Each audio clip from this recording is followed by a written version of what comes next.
Boondocking. It's camping off-grid, out in the wild. Whether it's in a tent, your car, or a camper, it's all about freedom. The perks? Fewer people, wide open spaces, and a deeper connection to nature. Oh, and in most places, it's totally free. So what's the trade-off? That means no water, no electricity, no restrooms. Everything you need, you bring in, and everything you use, you pack out. We've fallen in love with this way of camping, and we want to share a few of our favorite tips and tricks to help you enjoy it too.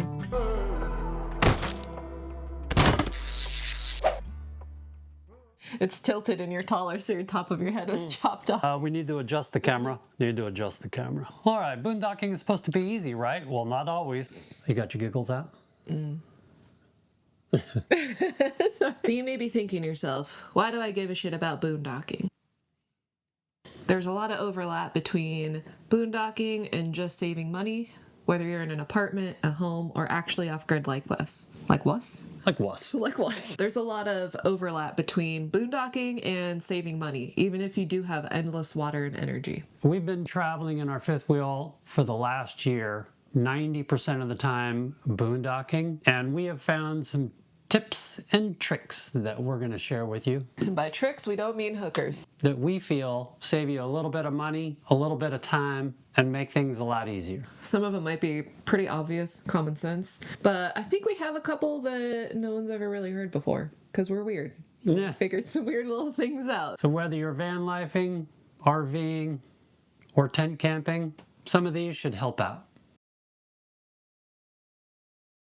A really good piece of advice when you're getting ready to set out is try and always think of towing light. The first thing that we always do if we're staying in some place is we're immediately going to go and dump our tanks.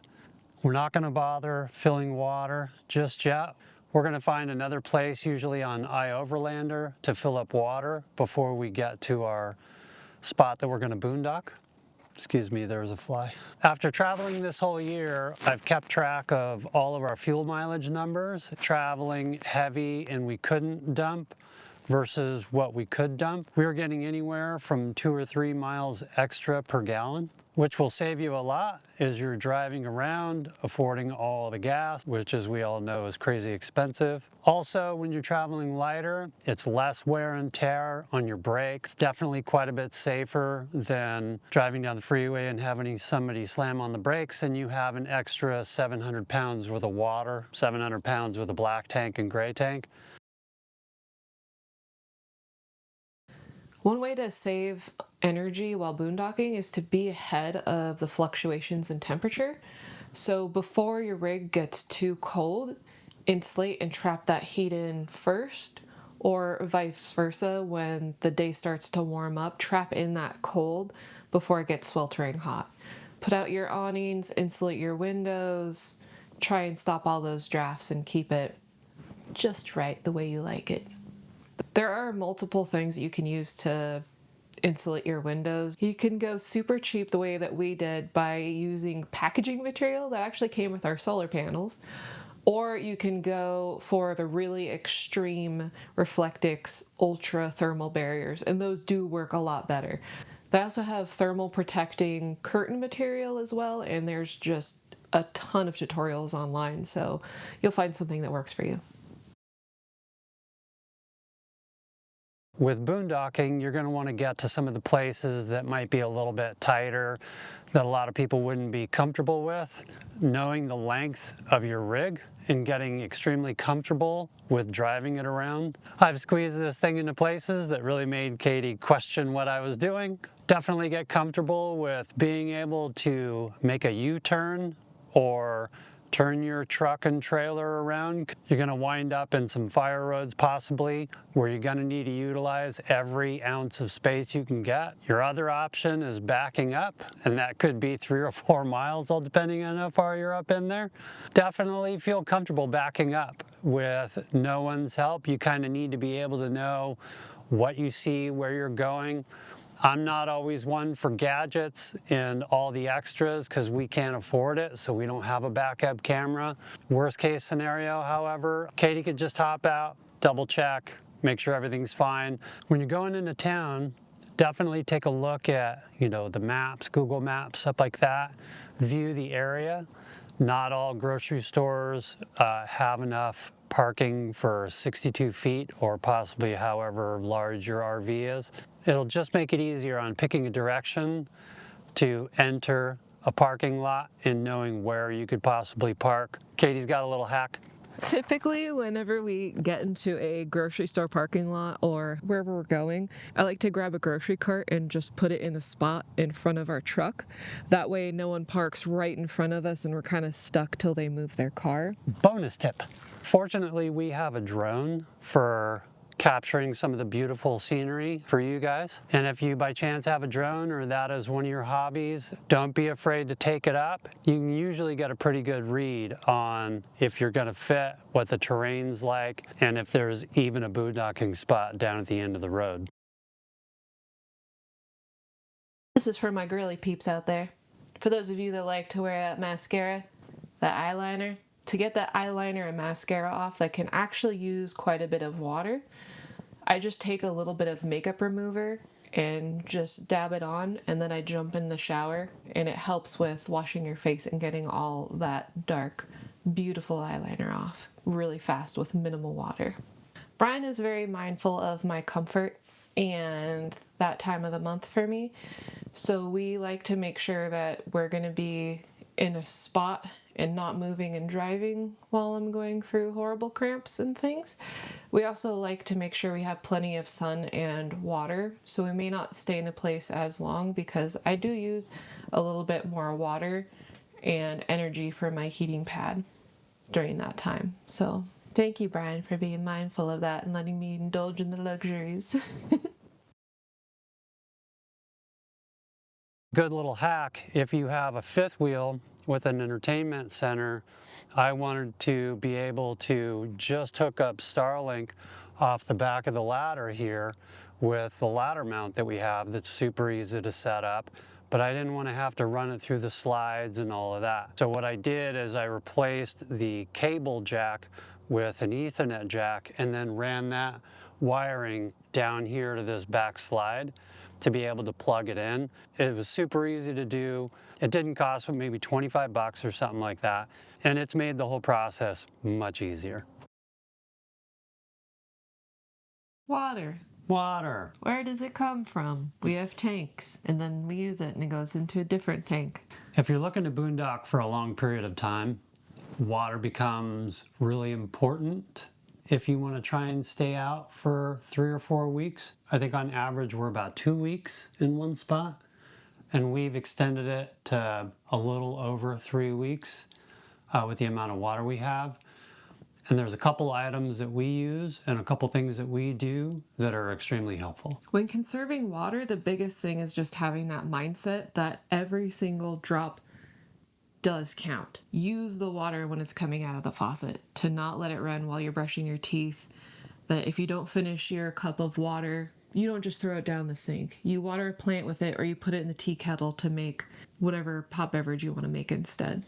To utilize every drop of water goes a long way. One thing that Brian and I started doing after we'd have a messy burger or a dinner lunch where your hands got kind of dirty, we would both come over to the kitchen sink and one of us would just start washing dishes, because why would you wash your hands before you start doing dishes? And the other person would just wash their hands over the dishes that we were about to wash. Like, you will get really good at how to cup your hand to save every freaking drop of water when you're using that to rinse toothpaste out and things like that. If you can make things dual purpose, like that simple idea, it helps a lot to extend your time out while you're boondocking.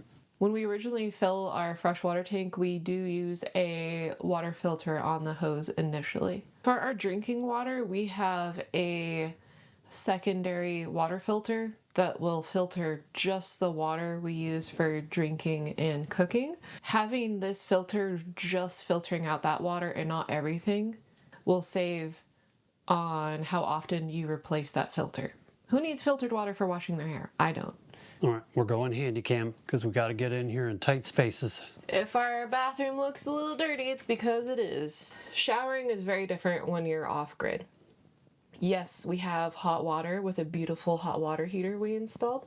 There is a video on that if you want to check that out. We love it and it's amazing. It's been about 2 months since we installed that water heater and we are absolutely loving it. I normally hate cold showers, so the hot water heater has definitely been a bonus for me. I no longer have to have nightmares or panic about actually taking a shower like when I was 3. So what I typically do is I will actually grab soap and put it on my body first before I am actually wet. Brian is giving me a weird frowny face. We're learning this about each other. That's so weird. That includes my hair. I'll put shampoo in my hair first because when you get it wet, then it starts the lather process as opposed to putting water on and then most of it runs off. You put soap on and you have to put more water on to get that lathering going. So that's something that I do that I have noticed saves on water quite a bit. We have a foot pedal that Brian has ingeniously installed, so that way I can do things hands-free and use both of my hands when that water churns on right from the get-go, as opposed to churning it on and then you have that 1 second delay. You have about 30 of those, that's half a minute of water. Also, everyone dreads when you turn on the shower and you just want instant hot water to come out. That never happens.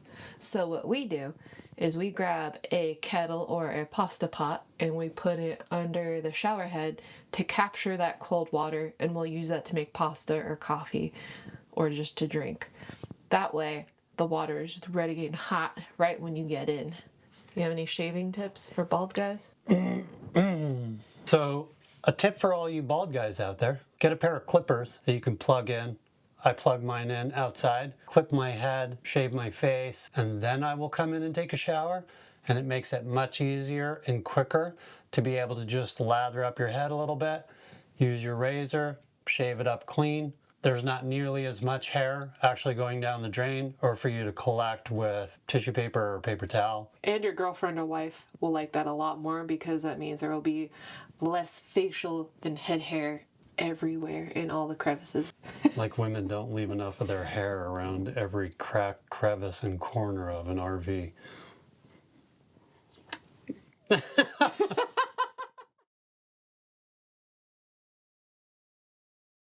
A cheap hack for taking off that morning chill is to buy yourself a heating pad. They don't take a whole lot of power. I think maybe 70 watts, 50 to 70 watts. You can throw it on your butt in the morning time and it actually helps a lot. That way you don't have to run your diesel heater if you're in a van or propane heater if you're in an RV. Solar has given us a lot more opportunity to save money in the long run. It is a long-term investment. It's one of those topics of conversation that you'll find on YouTube where people will tell you that you never have enough. Trust me when I say this, you will never have enough no matter how much you have. Put on what you can afford. It'll go a long ways. Being able to harness the power of the sun and get free electricity, and for us, has been one of those things that's given us comfort. We didn't get into this to be uncomfortable all the time. We definitely wanted those comfort things. Solar is one of those things that can definitely get you there. Something to remember is every once in a while, try and give your solar panels a good wash down. You can do it periodically. Try and do it when the sun is down or low in the sky. That way the panels are cool. You don't have anything to worry about it. Just cleaning them up a little bit could possibly give you 300 watts extra, all depending on your array. We have 2,000 watts of solar and 990 amp hours, which does us just fine. With solar, you want to make sure that you watch some weather updates. Make sure that you're not going to want to use a whole lot of power during a time period where it's completely cloudy for the next 3 to 5 days. If you don't have the amount of solar to keep up with your battery or your electric usage. When we were up in the Pacific Northwest, it was definitely one of those things that we kept an eye on, as every day was gray. There was still a lot of power coming in, but it was one of those things to be mindful and look at the weather reports to see what's coming. So on those good days, do a little food prepping, charge all your phones, your laptops, and you can make sure that you have power for the nighttime if you're a night owl, kind of like we are at times. And then you can watch a movie or something and enjoy your night with some popcorn. A bonus tip, if you don't know, is to turn off your inverter at night. Your inverter is going to pull a little extra power from your battery sources. It's not a whole lot, but if you're stuck in the middle of a rainstorm or clouds, it is something that could give you an extra charge on your phone if you need to be in contact with somebody, or give you a little extra power for firing up Starlink or charging something or cooking. We utilize our solar for pretty much everything. We don't use any more propane for anything else than just a backup. And I think that's all I have to say about solar right now. When it comes to food, boondocking is a little bit of a hurdle, but you just need to keep a couple things in mind. Just tweaking recipes to use less energy and less water will make almost any recipe boondock? Will make almost any recipe boondock friendly. When you cook pasta and beans, you usually don't have to use as much water as they say. I cook pasta in almost no water, and yeah, it runs low sometimes. You just add a little bit more water. I meal prep a lot of soups, stews, and rice dishes on nice sunny days when we have a lot of solar, and I'll just throw them in the freezer for later. This way, when we have leftovers, we're just cleaning 2 bowls and 2 spoons as opposed to pots and pans and everything for fresh meals every night. And it's just nice to not cook a fresh dinner every night as well. We've been using our Ingenuity 11-in-1, which is a pressure cooker air fryer. It does almost everything, and it is amazing. The pressure cooker allows for the moisture to stay in, so there's not evaporation losing water.